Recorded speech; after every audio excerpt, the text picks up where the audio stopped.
So this morning's theme for Advent is joy, and I have to confess I wasn't feeling very joyful this morning. I was actually really grumpy today. I'm not sure why. But nevertheless, I'm going to talk about joy. I feel better now after a little bit of singing and just sitting. Last Sunday, I was decorating my Christmas tree, and as you know, it's kind of a task. You got to make some time, make a mess, and get it done. But as I unpacked my decorations and placed each one on the tree, there were several that sparked joy. Decorations that were gifts from my parents or friends, decorations that had been on our Christmas tree when I was a child. Some of them were beautiful, and they brought joy because of their beauty. And some are kind of worn out. The little Santa that sticks on the branch, I think his nose is gone. Some of them are kind of childish, actually, but they bring joy because of the memories and the people they bring to mind. So my tree isn't one of the ones like out in the foyer that everything matches. It's totally random. And you may have heard the phrase sparks joy. The KonMari way of organizing our stuff has become pretty popular in the last few years. And if you don't know anything about it, Marie Kondo is a Japanese woman who encourages people to only keep in their home what sparks joy. I think it's a good way to kind of get rid of what we really don't need in our lives. However, I think this kind of joy, however real it may be, is still kind of shallow. We're also sold stories of joy all the time by advertisements. And in particular, this time of year is really bad for that, I would say. In fact, the stories of joy that we're sold can be kind of disturbing. There's an Amazon video. I don't really have cable, so I don't see much advertising on TV, but on Spotify you have to kind of watch your ad to get 30 minutes of free listening. So there's an Amazon video that shows children playing, and there's cheerful music, and they have this huge dollhouse, and then it's outside, friends are arriving, and the house is huge and brightly lit, and it all looks like a happy, bright scene. But the message of the ad is that the stuff you can get on Amazon is, if not the reason for the joy, at least a major contributor to the joy. And that's kind of disturbing to me, actually, although I do take pleasure in small things and beauty and all the things that come with that. So what is the source of true joy? This week I was talking to my sister on Monday, and she told me a story of joy. Her daughter, Christy, and more importantly, her granddaughter, Evan, who's about 20 months old, live in the far north. Not quite the North Pole, but High Prairie is pretty far away. And it's far enough away from Kathy, she lives in the Edmonton area, that she doesn't really get to see her granddaughter as much as she would like, which actually, honestly, would be every day if she could. But 2 weekends ago, she went up to High Prairie to help Christy and Christy's husband Tanner in a really busy work time for Christy. She arrived in the afternoon when Evan was at day home, and so Tanner said, "Why don't you come with me to pick her up?"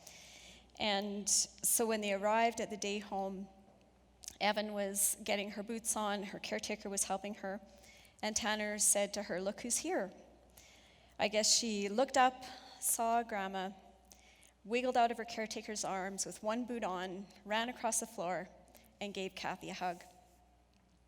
And as Kathy was telling me the story, at that point of the story, she said the words, "pure joy."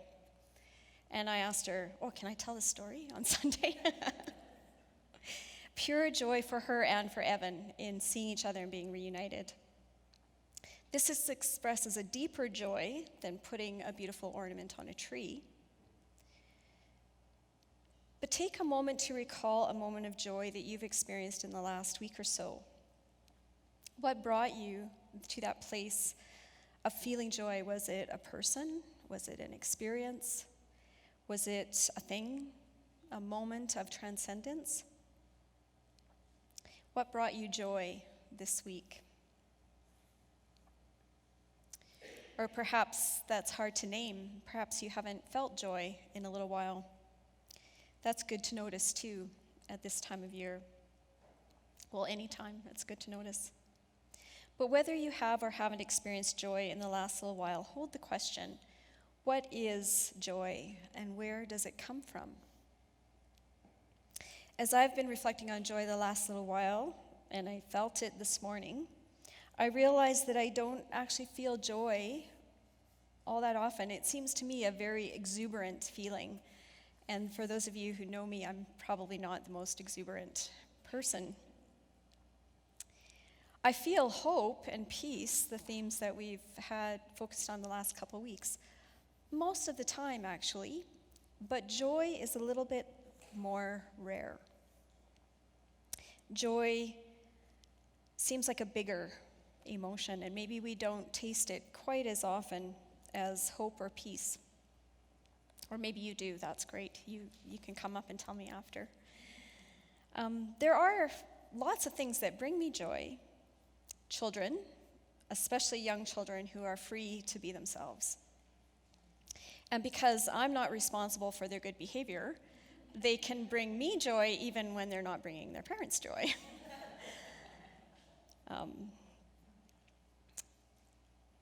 Some other things that bring joy might be just family and friends, the people that we care about and love. Small surprises, beauty in its many forms, in creation and the things that we create.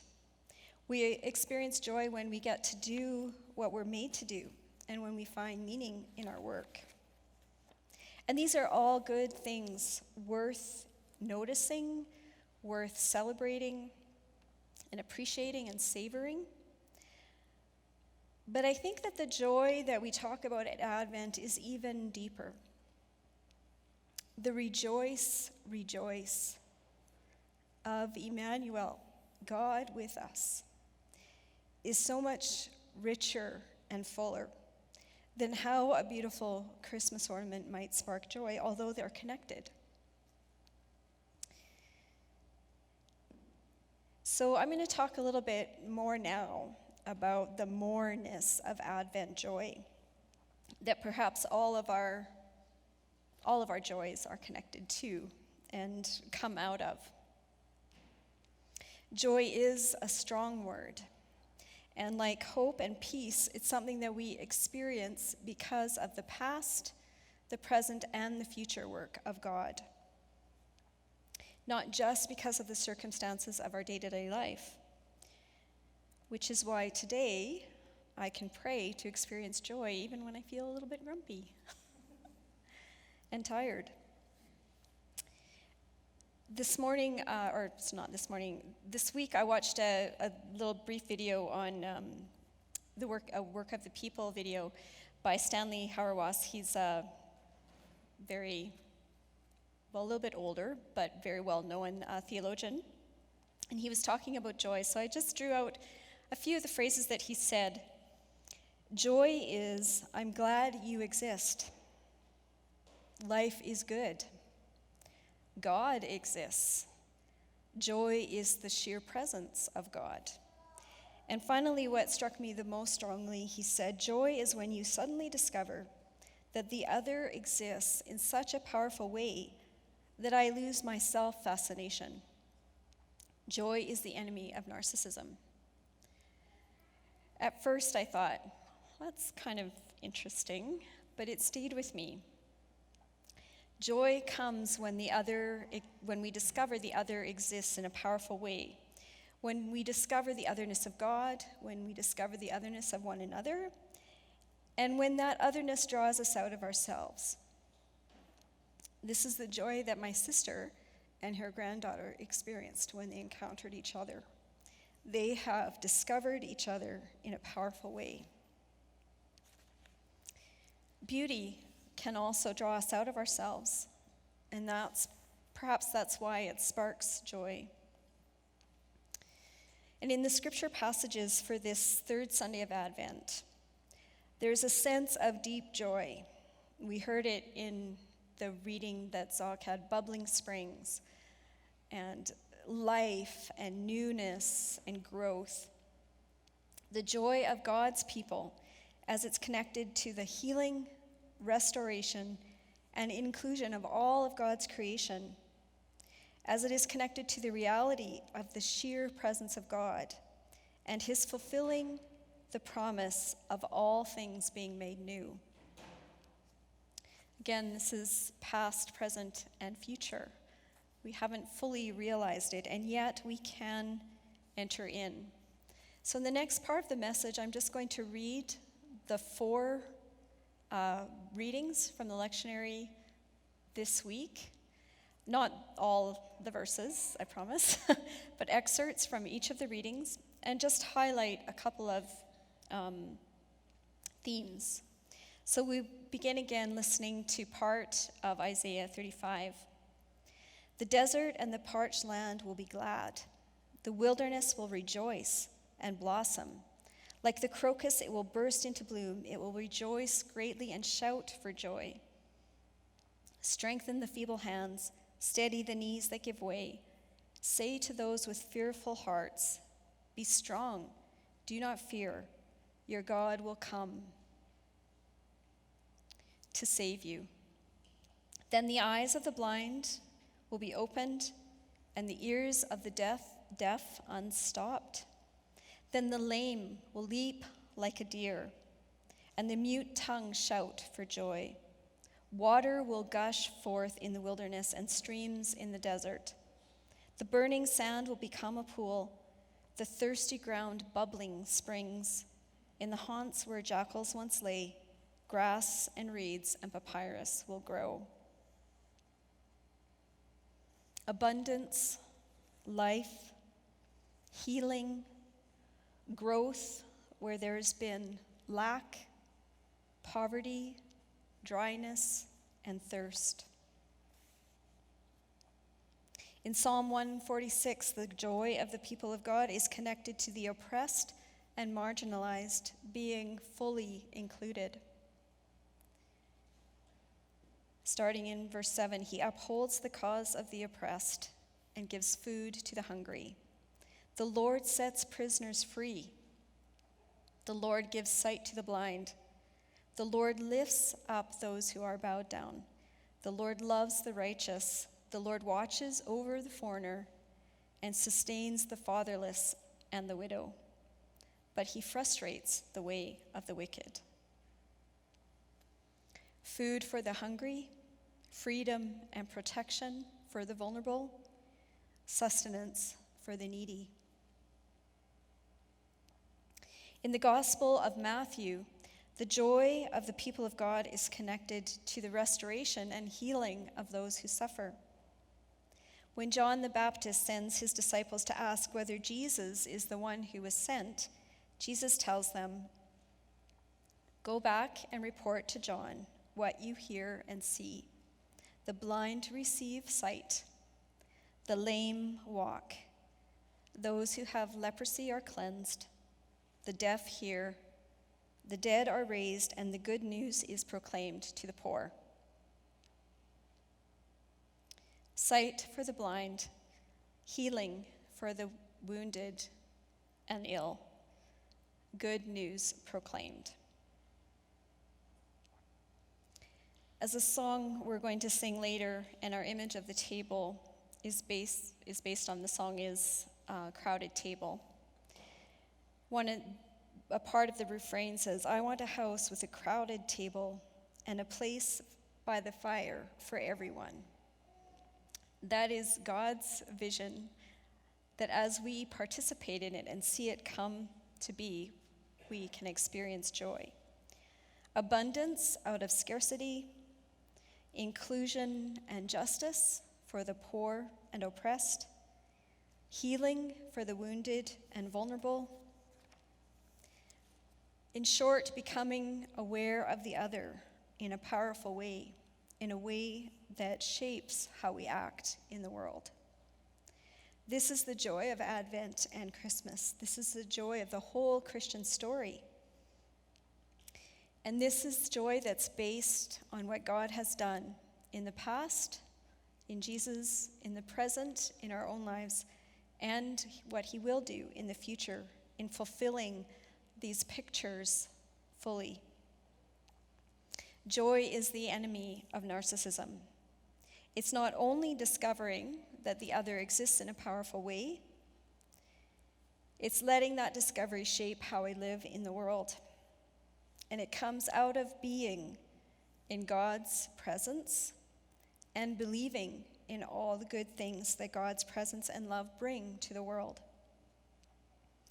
It also comes out of doing what God has made each of us to do, to bring his kingdom near. And the list of what those things could be is endless.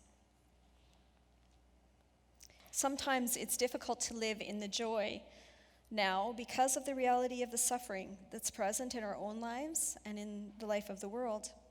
But joy is possible when we can hear and believe the words of Isaiah. Be strong, do not fear. Your God will come. He will come to save you. The last reading for this week is from the letter of James in chapter 5, and he writes to the suffering church, suffering persecution in fear of their very lives.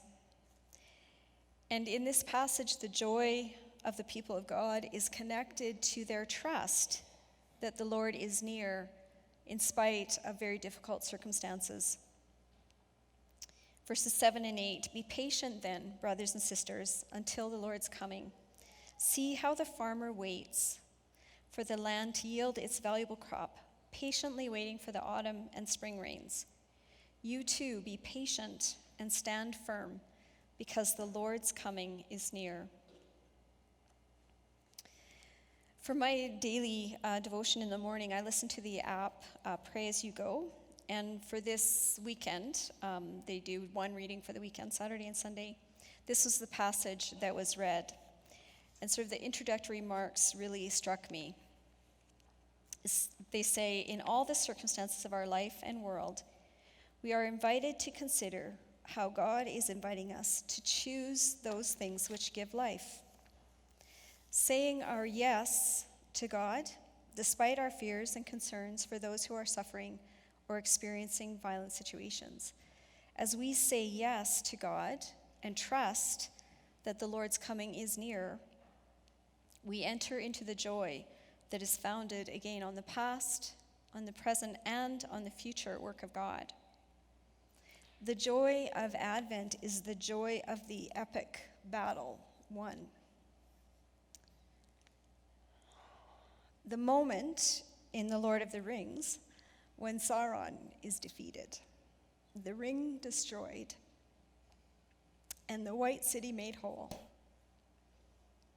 Sorry, I knew I was going to cry here. The joy of Sam when he wakes up in Ithilien, healed from the wounds of the difficult journey he's made with Frodo. And for those of you that haven't read The Lord of the Rings or haven't read it in a while, I'm going to read just a page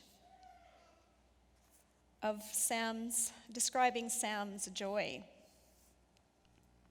When Sam awoke, he found that he was lying on some soft bed, but over him gently swayed wide beechen boughs, and through their young leaves sunlight glimmered, green and gold. All the air was full of a sweet mingled scent. He remembered that smell, the fragrance of Ithilien. Bless me, he mused, how long have I been asleep? For the scent had borne him back to the day when he had lit his little fire under the sunny bank, and for the moment all else between was out of waking memory. He stretched and drew a deep breath. Why, what a dream I've had, he muttered. I am glad to wake.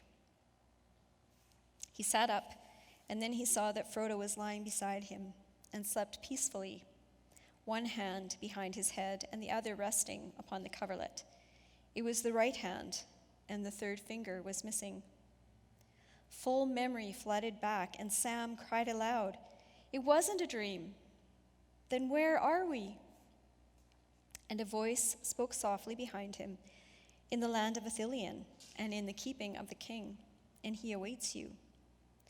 With that, Gandalf stood before him, robed in white, his beard now gleaming like pure snow in the twinkling of a leafy sunlight. "Well, Master Samwise, how do you feel?" he said. But Sam lay back and stared with open mouth, and for a moment, between bewilderment and great joy, he could not answer. At last he gasped, "Gandalf, I thought you were dead. But then I thought I was dead myself. Is everything sad going to come untrue? What's happened to the world?" "A great shadow has departed," said Gandalf, and then he laughed. And the sound was like music, or like water in a parched land.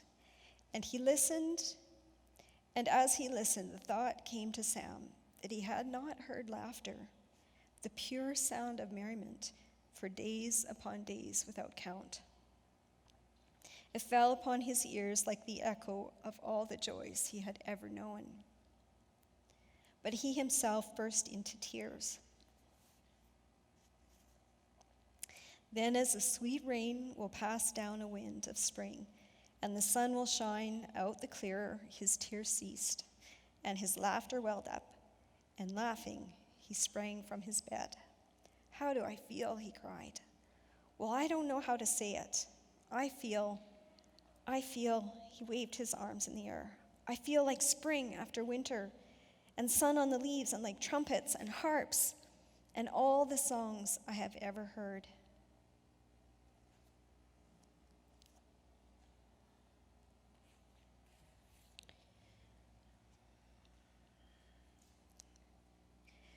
The joy of Advent is the joy of the shadow of death departing and the love of God triumphing.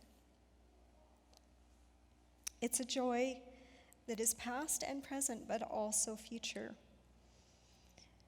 And perhaps on the days when we feel overwhelmed by what's not joyful,